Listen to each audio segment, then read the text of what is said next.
مجھے دبئی آئے ہوئے بھی کچھ ہی دن ہوئے تھے کہ مجھے ایک اچھی جگہ سے جاب کی آفر آ گئی۔ یہ سن کر میں بہت خوش ہوا، وہاں کی تنخواہ بھی اچھی خاصی تھی۔ میری خوشی کی انتہا نہیں تھی، میں نے جلدی سے اپنے گھر اپنی ماں کو کال کی اور کہا کہ ماں، مجھے ایک اچھی جگہ نوکری مل گئی ہے اور تنخواہ بھی بہت اچھی ہے۔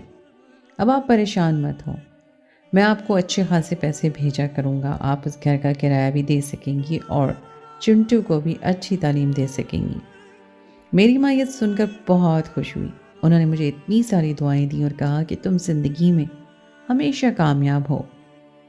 پھر میں نے کال بند کی اور سونے لگا، کیونکہ مجھے صبح کام پر جانا تھا اور میں پہلے دن لیٹ بالکل نہیں ہونا چاہتا تھا، اس لیے میں موبائل کو سائڈ پہ رکھ کے جلدی سے سو گیا۔ صبح میری آنکھ جلدی کھل گئی، میں اپنی جاب کے دن پہلے ہی تیار ہونے لگا اور میں جانتا تھا کہ first impression is last impression. اسی وجہ سے میں نے خود کو اچھے سے تیار کیا اور جاب کے پہلے دن کے لیے چلا گیا۔ وہ اسٹور گھر سے کافی دور تھا، میں نے سوچا اگر میں نے ٹیکسی لے لی تو میرے سارے دن کے پیسے تو ادھر ہی لگ جایا کریں گے، روز ٹیکسی کے آنے جانے کے خرچے سے۔ تو میں نے سوچا میں روز جلدی اٹھ جایا کروں گا، ساتھ ہی میری سیر بھی ہو جائے گی اور میں کام پر بھی پہنچ جایا کروں گا۔ اس لیے میں روز جلدی اٹھتا تھا اور اپنی جاب کے لیے پیدل ہی چلنے لگتا تھا۔ میرے گھر سے اسٹور تک کا راستہ تقریباً آدھے پونے گھنٹے کا ہوتا تھا۔ میں کافی تھک جایا کرتا تھا اور وہاں اسٹور پر پہنچ کر پانی پیتا اور خود کو پرسکون کرتا اور پھر کام پر لگ جایا کرتا تھا۔ میری روٹین اب روز کی ایسی ہو گئی تھی، میں صبح فجر کے وقت اٹھتا، نماز پڑھتا اور تیار ہو کر نکل آتا۔ راستے میں لوگوں کو دیکھتا جاتا تھا اور سوچتا تھا کہ لوگ یہاں پر کتنی محنت کرتے ہیں اپنا گھر چلانے کے لیے۔ خیر مجھے کیا، میں تو یہاں پر پیسے کمانے آیا ہوں۔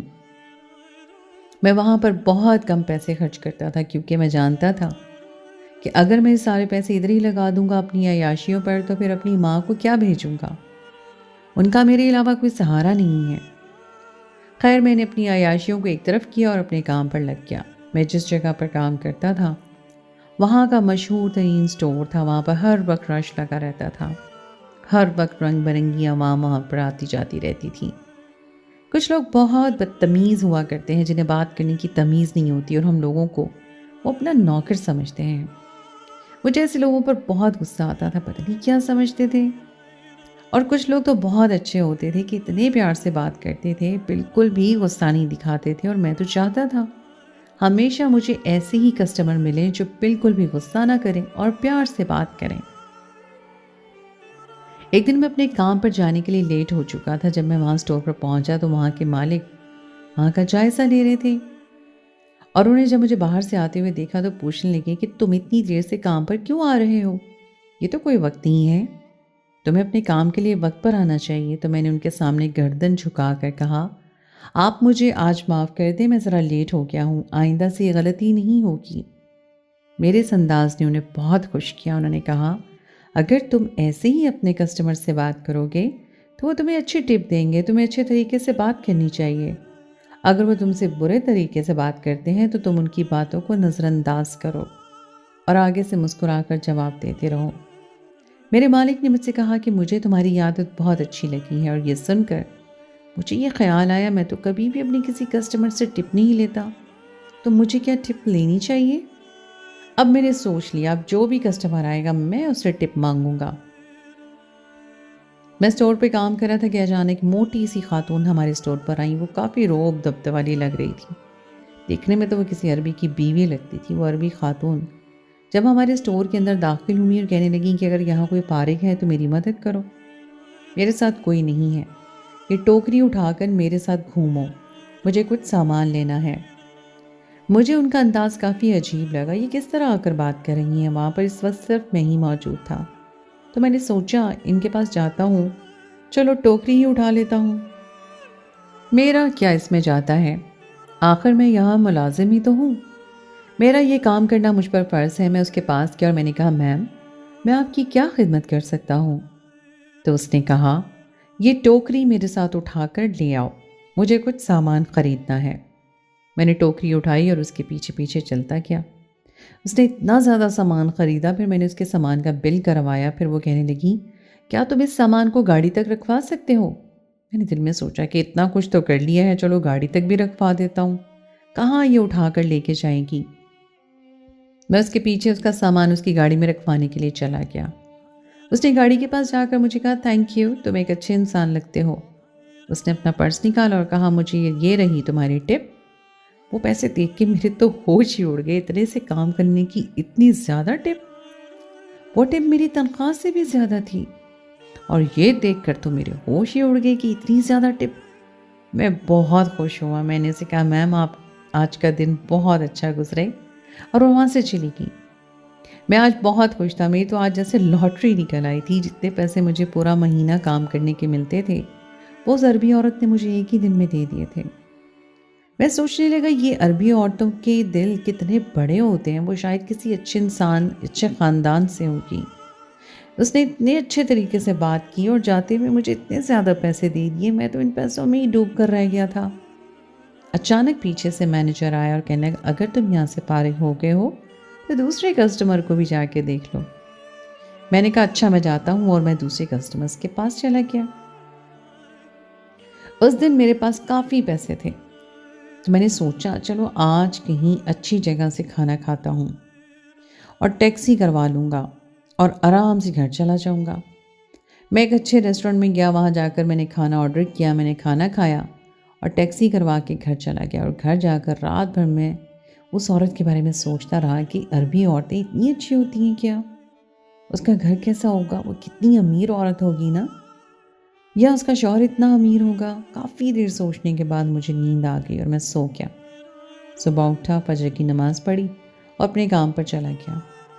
دل تو میرا دوبارہ ٹیکسی لے کر جانے کو کر رہا تھا، لیکن میں نے سوچا یہ پیسے کیوں نہ میں اپنے گھر بھیج دوں تاکہ میری ماں بھی خوش ہو جائے۔ میں نے وہ پیسے صبح اسٹور جانے سے پہلے راستے میں ہی پاکستان بھیج دی اور میری ماں کو کال کر دی۔ میں نے کہا، ماں میں نے کچھ پیسے بھیجے ہیں، وہ رکھ لیں، اگر ضرورت پڑی تو اسے خرچ کر لینا۔ میری ماں بہت خوش ہو گئی۔ میری ماں کہتی، بیٹا میں تمہیں کہنے ہی والی تھی کہ مجھے کچھ پیسوں کی ضرورت ہے، لیکن اللہ نے میری سن لی، تم نے مجھے پیسے خود ہی بھیج دیے۔ پھر میں نے کال بند کر دی کیونکہ میں اپنے اسٹور پر پہنچ گیا تھا۔ میں اسٹور کے اندر جا کر دوبارہ سے اپنے کام میں لگ گیا اور آج پھر امید کر رہا تھا کہ کوئی امیر عورت آئے گی اور مجھے اچھی خاصی ٹپ دے گی، لیکن ایسا کچھ نہیں ہوا۔ میں نے کام کیا اور رات کو واپس اپنے گھر آ گیا۔ کچھ دن ایسے ہی چلتے رہے کہ وہ عورت جس نے آخری دفعہ مجھے اچھی خاصی ٹپ دی تھی وہ دوبارہ آئی۔ میں اس کے پاس گیا، سلام کیا اور کہا، خوش آمدید میم، آپ کا کیا حال ہے؟ امید ہے آپ خیریت سے ہوں گی۔ تو اس نے کہا، جی میں ٹھیک ہوں، مجھے یہاں سے کچھ سامان لینا ہے، کیا تم میری مدد کرو گے؟ میں نے کہا، جی۔ میں نے ٹوکری اٹھائی اور پھر سے اس کے پیچھے پیچھے چلنے لگا۔ آج اس نے اس دن سے زیادہ سامان خریدا تھا، لگتا تھا اس کے گھر میں کافی بڑی دعوت ہے۔ سامان خریدنے کے بعد جب میں گاڑی کے پاس گیا، اس نے مجھ سے ایک ایسی بات کی جس کو سن کر میں حیران ہوا، لیکن مجھ میں پیسوں کا لالچ آ چکا تھا، میں کیا کرتا؟ میں انکار بھی نہیں کر سکا تھا۔ اس نے جو مجھے بات کہی وہ میرے اس اسٹور پر کام کرنے کے خلاف تھی، لیکن مجھے پیسوں کا لالچ ہو چکا تھا۔ میں نے اسے کہا، میں پہنچ جاؤں گا۔ اس میم نے مجھے کہا کہ ہمارے گھر میں دعوت ہے تو مجھے ایک ملازم کی ضرورت ہے جو ہمارے گھر کا کام سنبھال سکے، تو کیا تم میری مدد کرو گے؟ ہمارے گھر آ کر میں نے اسے کہا، ہاں میں کر لوں گا۔ میں نے اپنے اسٹور سے آتے دن کی چھٹی لی اور اس کے ساتھ اس کی گاڑی میں بیٹھ کے چلا گیا۔ میں بہت حیران تھا کہ اس نے مجھے اپنی گاڑی میں بیٹھنے کی اجازت دی تھی۔ وہ مجھے اپنے ساتھ لے کر اپنے گھر آ گئی۔ اس کا گھر ایک عالی شان محل تھا، مجھے لگ رہا تھا جیسے میں کسی جنت میں آ گیا ہوں۔ وہ گھر دیکھنے میں ہی بہت خوبصورت تھا، آگے پیچھے ملازم اس کے گھوم رہے تھے۔